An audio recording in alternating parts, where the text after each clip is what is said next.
Good morning, everybody.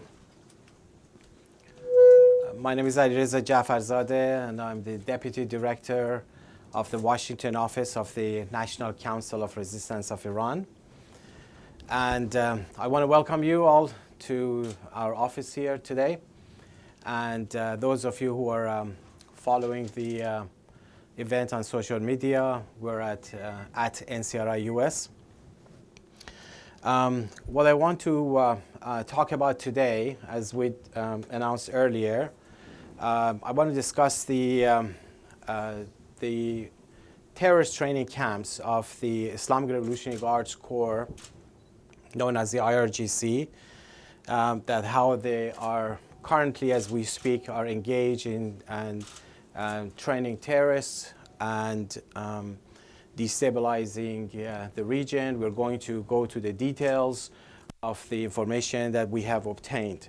First, I want to deal with the source of the information. The source is actually the People's Mojahedin Organization of Iran, which is a pivotal force within the coalition of the National Council of Resistance of Iran. And this is the same organization that revealed all the major nuclear sites of Iran and the terror network of the Iran regime in Iraq and elsewhere. Now, their information came from their sources within the Revolutionary Guards, the IRGC, and also within the Quds Force. Now, the information suggests that the Iran regime has a large directorate in its extraterritorial arm, which is the Quds Force of the Revolutionary Guards, one of the 5 major forces within the Revolutionary Guards. And the whole purpose is to expand its training of foreign mercenaries. And it's really part of the regime's strategy to export terrorism and set up its meddling abroad, including in Syria, Iraq, Yemen, and Bahrain and Afghanistan. And it has the full blessing of the Supreme Leader Ali Khamenei. Now, this directorate, the IRGC directorate, has dozens of training camps all over the country. And the camps have been divided based on both the nationality and the kind of training that they provide to these mercenaries that they bring in. Both the terrorist training and the military training are provided for the militias or their agents. And it actually enables the IRGC to better infiltrate and advance the regime's regional and global objectives.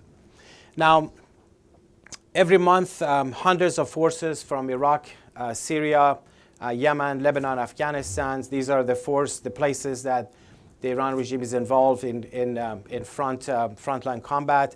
They receive military training there, and they are subsequently dispatched to wage terrorism and war. Now, since 2012, the extent of training of the foreign mercenaries in IRGC control camps of the Quds Force has increased.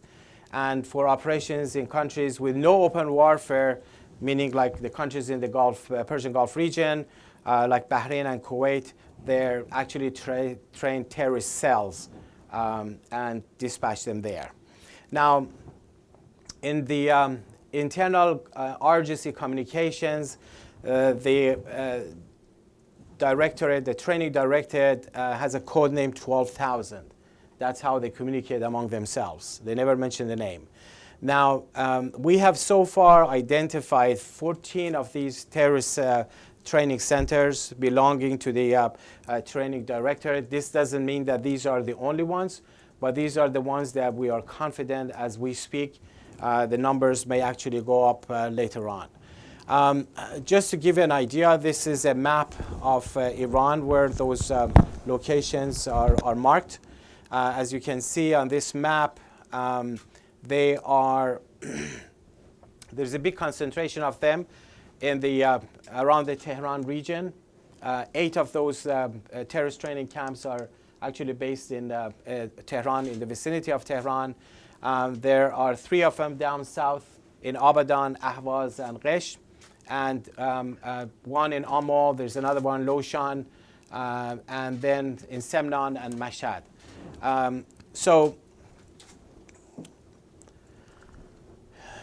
Speaking of Tehran, you can see how this whole thing is spread around. The main camp that we're revealing the location details for the first time is actually the Imam Ali garrison up here in northeast of Tehran. I will go to the details of this camp. And there is also Imam Ali Academy, Telekabin, Shahryar garrison, and then there is Badinde, Chamran, Jalalabad garrison, and Pazuki garrison. Now, speaking of Imam Ali garrison, again, as I said, this is the headquarters of the directorate, the training directorate of the IRGC. And it's at kilometer 20 of the Karaj-Tehran highway in Adesani Boulevard, close to the end of the Saravan Street. And the area of Imam Ali garrison is about 10 hectares, which is about 25 acres. Just take a look at the map here. This is Tehran, as you can see on the map, and this is Karaj, and this is Tehran-Karaj highway. This is right here. This is the location of Imam Ali garrison. We get a closer look at that. This is a larger satellite imagery of there. This is the area where Imam Ali garrison is. And then the more close up here is this one. This line that you can see around here, this larger area is called Mustafa Khomeini garrison, which is huge. And Imam Ali garrison is actually adjacent or part of it. And all of the other centers and buildings and facilities in Mustafa Khomeini garrison works as like the logistical support for the Imam Ali garrison. It has its own separate entrances, separate from Imam Ali garrison. Now, in terms of the organization and command of the training directorate, it's one of the top veterans of the Quds Force is actually the commander. And he reports directly to Qasem Soleimani. This is the picture of Qasem Soleimani, the notorious Qasem Soleimani, who has been heading the Quds Force for long. And the commander until 2015 was Brigadier General Rahimi, and before that, IRGC Brigadier General Khosrow Uruj held that position. The picture you see here is actually Khosrow Uruj. Now, he is a notorious person. Look at the his track record. He was the commander of the IRGC forces in Lebanon before, had close relationship with the Lebanese Hezbollah, and he participated in the 33-day war in Lebanon, and close friend of Emad Moghnieh. Everyone knows about him, top commander of Hezbollah and Islamic Jihad. Now, this is what Uruj said in November 2016, that really highlights the significance of this center and the reliance of the Supreme Leader Khamenei. He said, I was in charge of training for the Quds Force and later took charge of training of the Quds Special Forces, going back and forth to Lebanon. When Khamenei visited the Quds Force, the only unit that he applauded was that same training unit. So one of the, actually the former deputy commander of the training was Brigadier General Shafii, who started that position in 2014. He was actually killed in combat in Khan Tuman around Aleppo in May 2016. And the inspection commander is Masih Mohammadi, and the intelligence protection commander is IRGC Commander Colonel Bakhtiari. Now, in terms of, so Imam Ali garrison is not just the headquarters, it's both the headquarters and the main training center. So in terms of training, there are two types of training that are provided. One is basic training, which is short-term, usually only 45 days, to use them in military actions, like similar to how they use besieged forces. And then the other one is full military training and terrorist training courses that take anywhere between 9 to 12 months. Now, in terms of terrorist training, the units are trained in separate and secret units, and they're dispatched to various countries in the Persian Gulf area, in Asia, Africa, and Latin America. Individuals who are actually trained for terrorist operations are kept separately and in isolation, so they wouldn't have the information of one another. And they have a separate suite inside the Imam Ali garrison, specifically for such training, for terrorist training for these cells. It has a capacity of anywhere between 10 to 100 people. And in most cases, terrorist training is given to teams of 2 people, and these teams are not in contact with other teams of 2 people.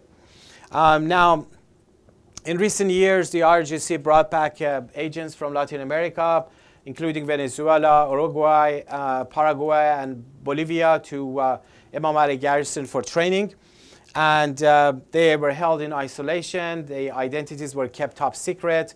And Colonel Tahmasbi has been the commander of training for these forces. Now, the training really starts with the initial week-long bodybuilding boot camp, and then you would have the IRGC commander Moulai, who heads actually the bodybuilding session. And then after that, there's given the other advanced trainings in other locations run by the Quds Force. After they complete those trainings, they all come back to Imam Ali garrison. That's where they actually take their final exams, confirmation process, and the actual recruiting of those individuals or forces are taking place in the Imam Ali garrison. Now, in terms of the kind of trainings that they get in Imam Ali garrison, there are 5 types. One is the special training for heavy weaponry. One is the missile launch training.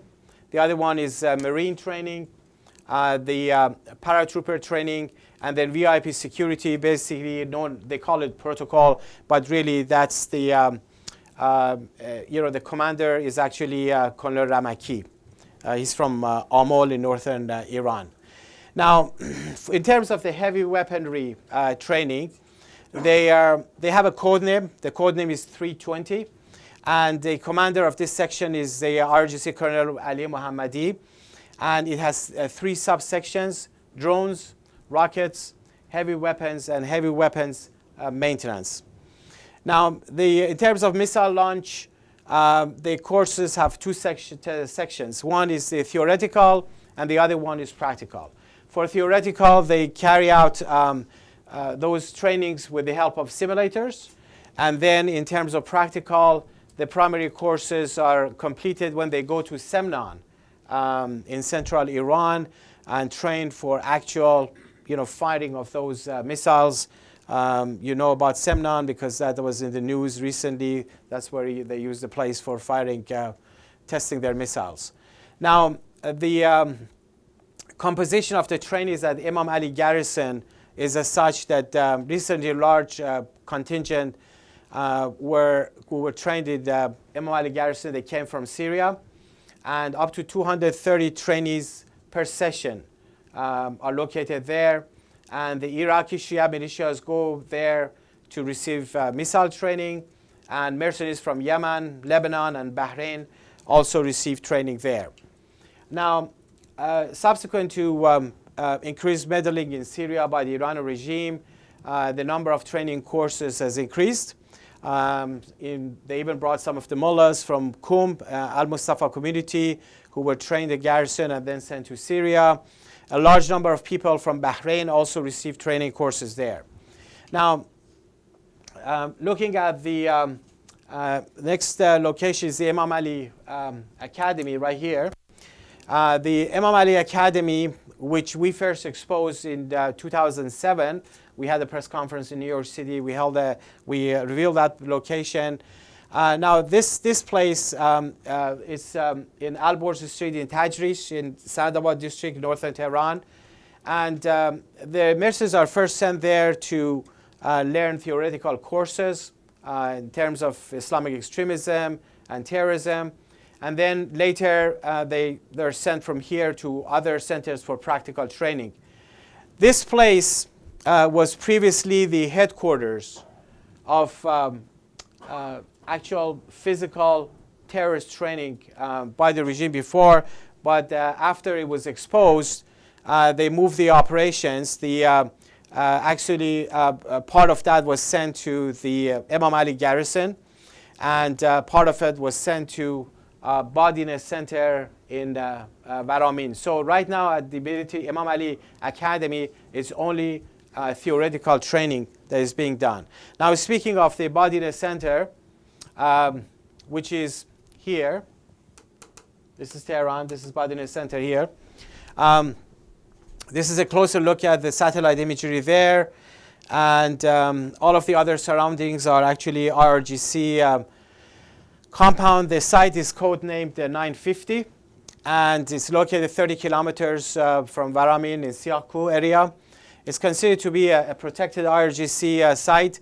And a portion of training of the director was transferred to this site, as I mentioned earlier. And they're mostly focused on urban guerrilla and warfare training, mostly terrorist training center.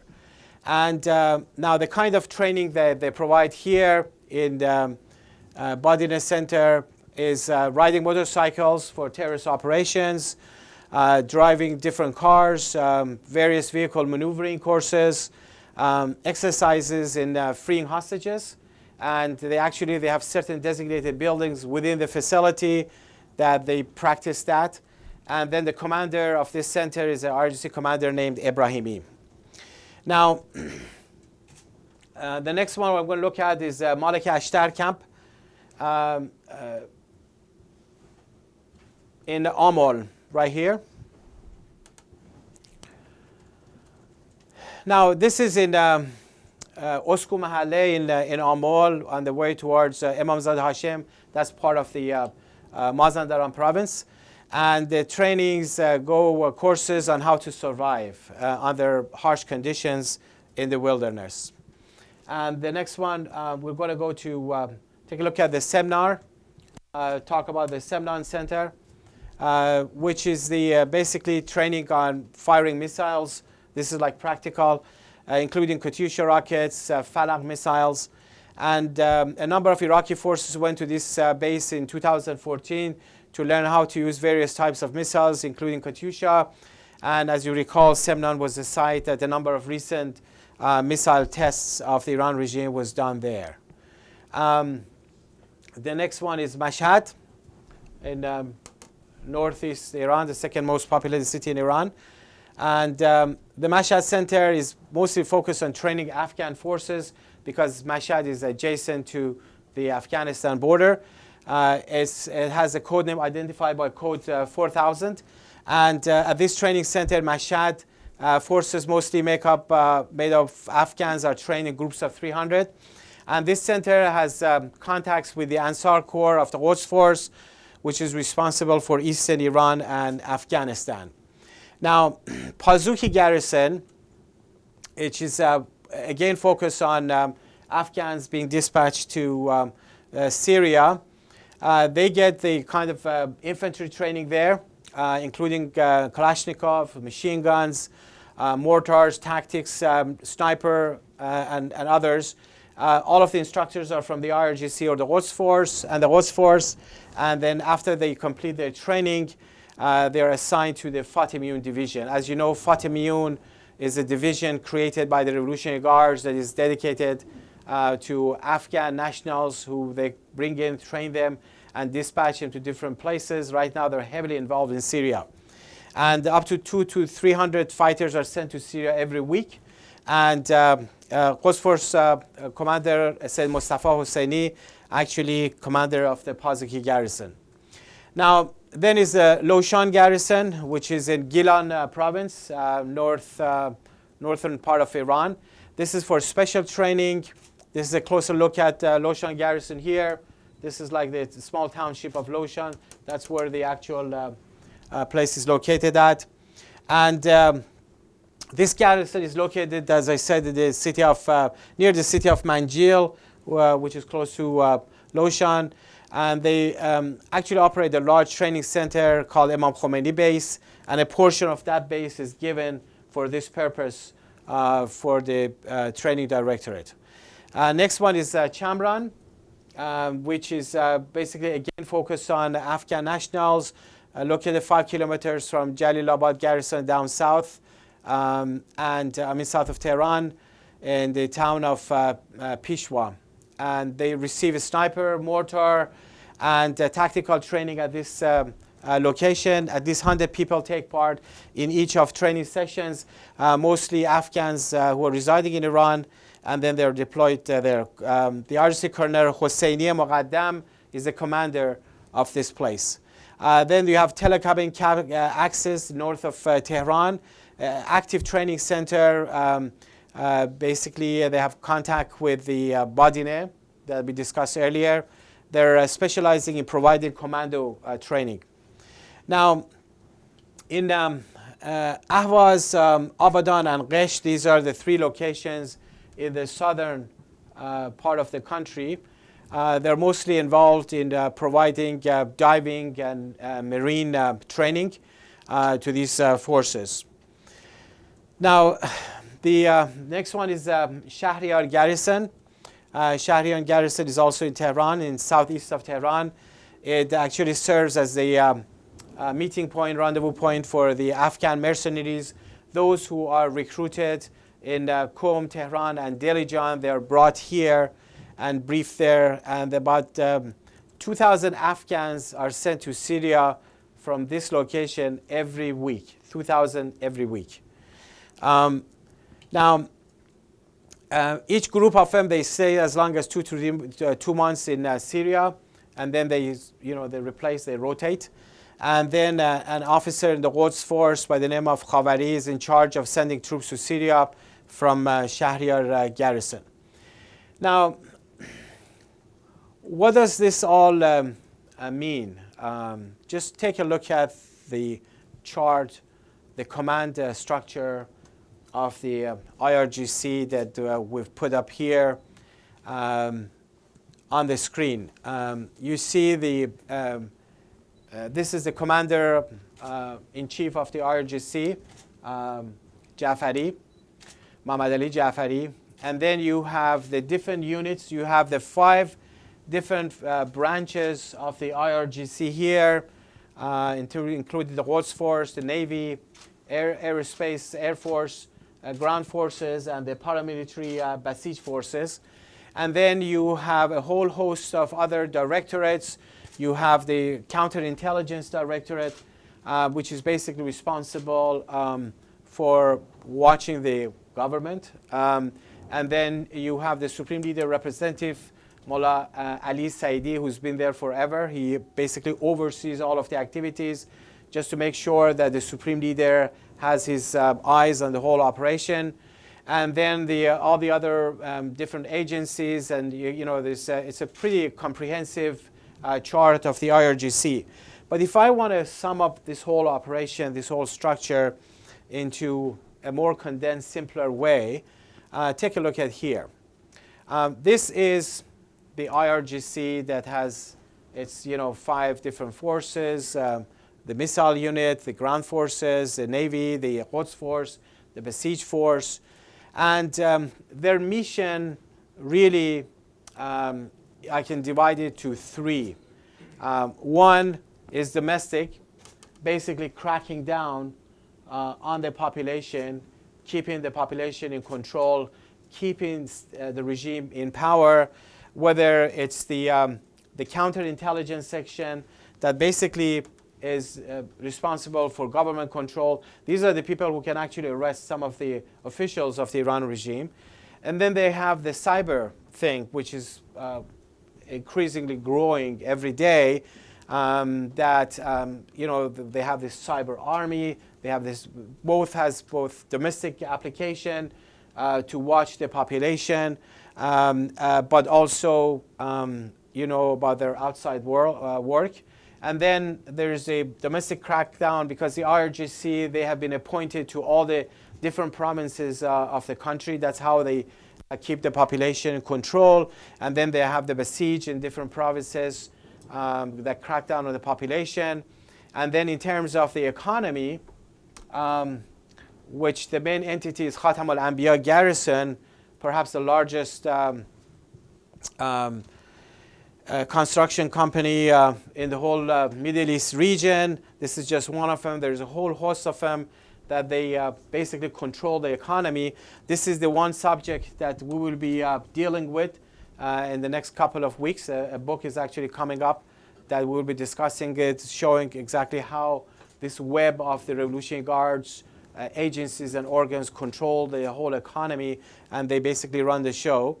And then in terms of the nuclear program, they have both the actual bomb-making program under SEPAND. Good morning, everybody. My name is Alireza Jafarzadeh, and I'm the Deputy Director of the Washington office of the National Council of Resistance of Iran. And I want to welcome you all to our office here today. And those of you who are following the event on social media, we're at NCRI-US. What I want to talk about today, as we announced earlier, I want to discuss the terrorist training camps of the Islamic Revolutionary Guard Corps, known as the IRGC, that how they are currently, as we speak, are engaged in and training terrorists and destabilizing the region. We're going to go to the details of the information that we have obtained. First, I want to deal with the source of the information. The source is actually the People's Mojahedin Organization of Iran, which is a pivotal force within the coalition of the National Council of Resistance of Iran. And this is the same organization that revealed all the major nuclear sites of Iran and the terror network of the Iran regime in Iraq and elsewhere. Now, their information came from their sources within the Revolutionary Guards, the IRGC, and also within the Quds Force. Now, the information suggests that the Iran regime has a large directorate in its extraterritorial arm, which is the Quds Force of the Revolutionary Guards, one of the 5 major forces within the Revolutionary Guards. And the whole purpose is to expand its training of foreign mercenaries, and it's really part of the regime's strategy to export terrorism and set up its meddling abroad, including in Syria, Iraq, Yemen, and Bahrain and Afghanistan. And it has the full blessing of the Supreme Leader Ali Khamenei.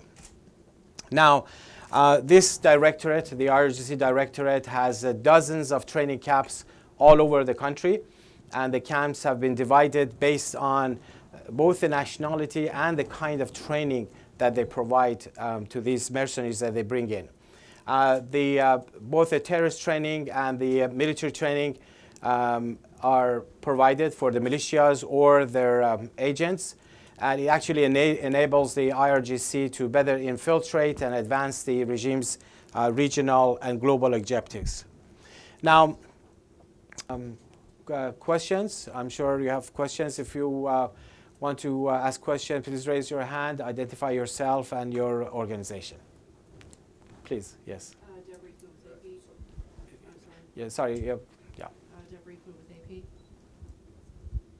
I was wondering, I'm assuming that the intelligence organizations in the United States have similar information that you are providing here, and I was wondering if you could address that.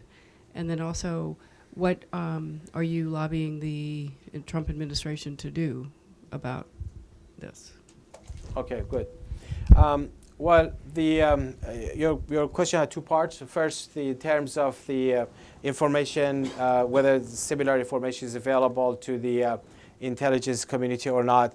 I'm not sure exactly what they have. I'm sure some of that information is already available to them. But as you know, look at the past history. Every time we come up with a new information, it turned out that it was pretty useful because they didn't have it, whether it was a nuclear issue or other issues. So in this regards, I hope some of the things that we put out today, for instance, the Imam Ali garrison, everything you heard about Imam Ali was actually the old location. That location is no longer doing what they're doing now in this new location. That information has never been public. We revealed it for the first time here. The kind of operations they're doing in Imam Ali garrison and the kind of training they're going in Imam Ali garrison, and the kind of threat they pose by that kind of training. Second, in terms of policy issues, I think even though we're not lobbying anyone, we've never done that. We always provide information to any administration. We did the same thing before with the previous administration. We do it now, and we continue to do. Every time we get an information, we put it out. But I think one can easily draw the conclusion out of the value of the information that with this level of engagement of the Iranian Revolutionary Guards in terrorism, and I'm talking about current activities, I'm not talking about 1980s or 1990s. This is what the IRGC is engaged as we speak right now. And their agenda not only hasn't changed, but has actually been augmented, as we can see in Syria, in Iraq, in Yemen, and Bahrain, and a whole host of other countries. Both in terms of rhetoric, their direction they're going, and in terms of their activities on the ground. So I think anyone, whether it's Congress, whether it's the executive branch or anybody else, they can draw their own conclusions out of this information. Are you getting any reception from the Trump administration? Well, the information has been available to them. It's been made available to the administration. When did you get this information to them? It was pretty recent because the information became available to us pretty recently. So I suppose they're reviewing it. You shared it with state or? We shared it with the U.S. government. Let's just put it that.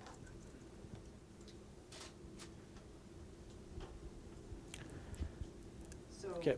I'm sorry. Please, yes. You want to get the, yeah. So what is it that you want the government to do with all this information? You want to have them designated? Is that?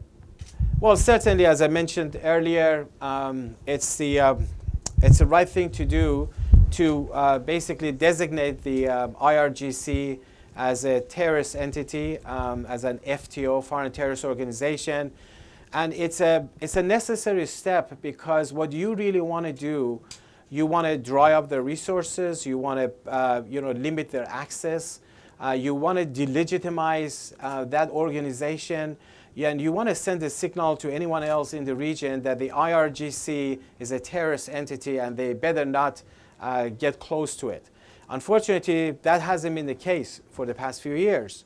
The Iranian Revolutionary Guards and their different forces that they operate have been portraying themselves as a fighting force that is fighting terrorism, that they are helping to fight ISIS, for instance, whether it's Iraq or Syria, other places.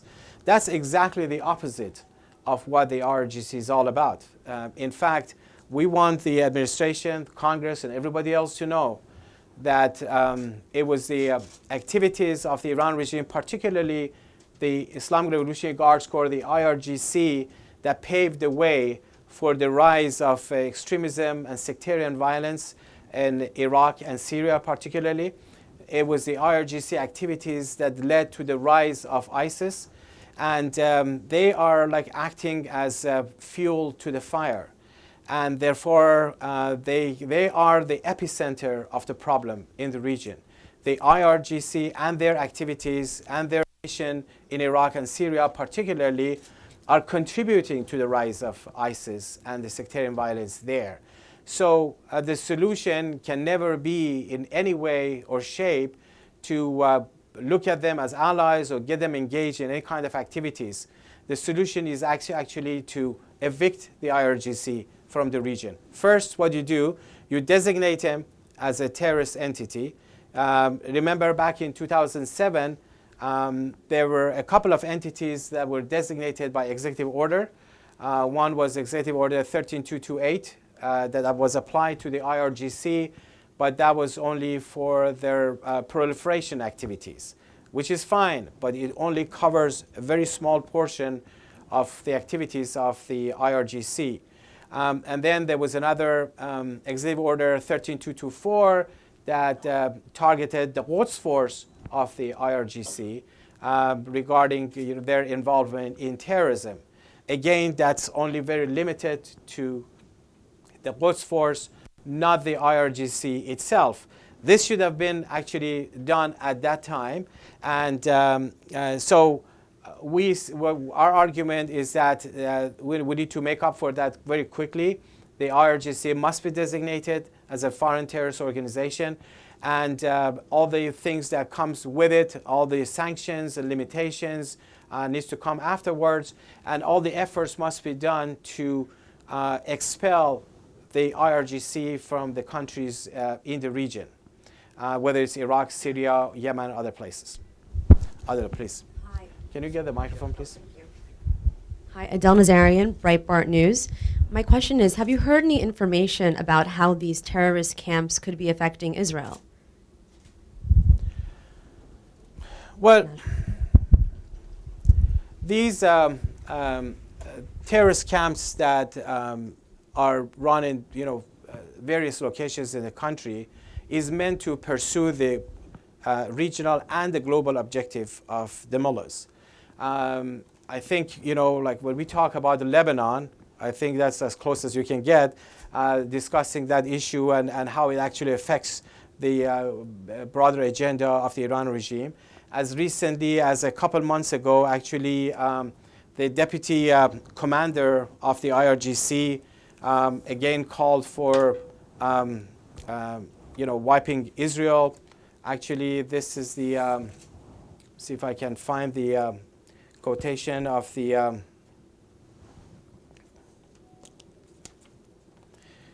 okay, this is July 1st, 2016, and a quote from Brigadier General Hossein Salami. He's the deputy commander of the IRGC. And, okay, sorry.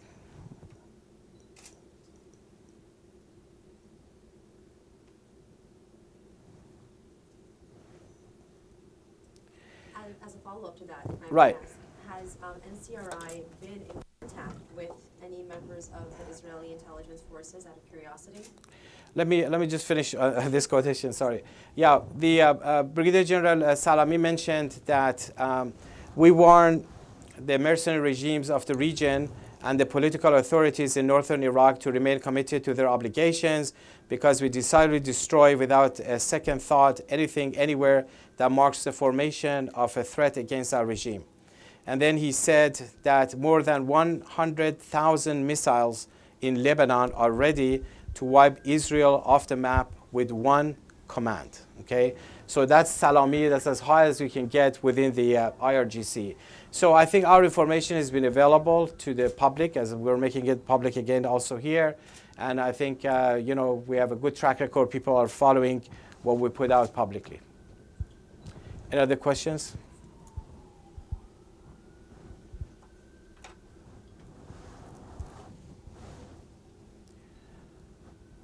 Is there any questions anyone wants to raise? Okay, I just want to say a couple words at the end to further elaborate on the issue that Debbie raised about the designation and how important it is, because there's also effort in the Congress in this regard, that they want to see a much tougher measure against the IRGC.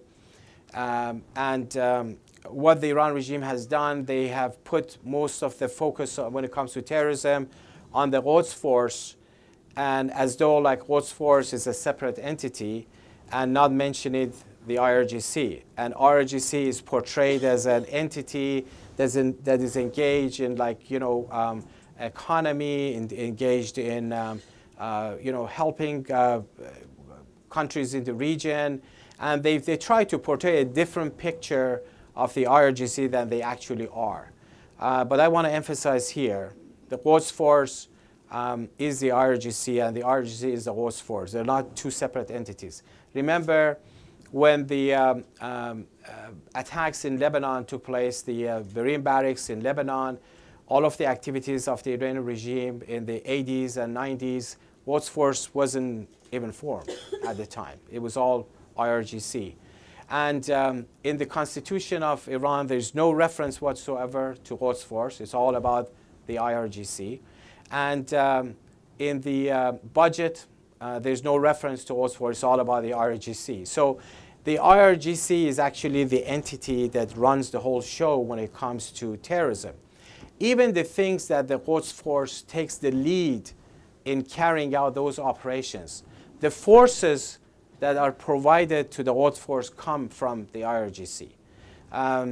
For instance, in Syria, the 19th Fajr Brigade of Shiraz, which is now in Syria, has been stationed there for the past 2 years.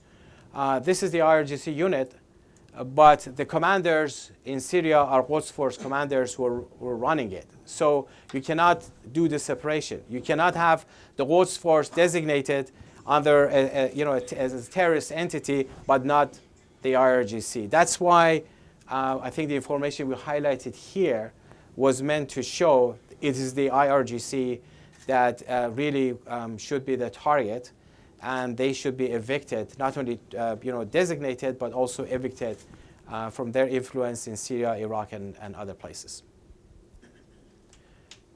Any questions? Please, yes. John, I was wondering, is there any legal justification for designating IRGC as an FTO, or what are the legal criteria, parameters in order to do that? Right.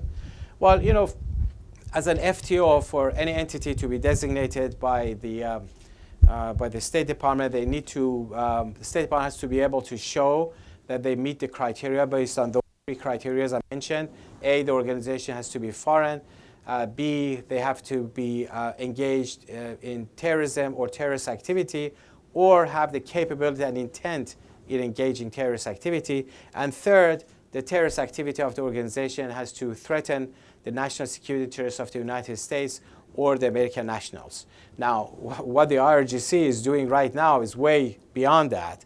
Not only they're engaged themselves in terrorism and terrorist activity, they are actually training foreign nationals, bring them here in their country in different camps to train them to be dispatched for operations as far as Latin America to countries in the region, and they certainly target the American national security interests because remember the roadside bombs that killed Americans in Iraq.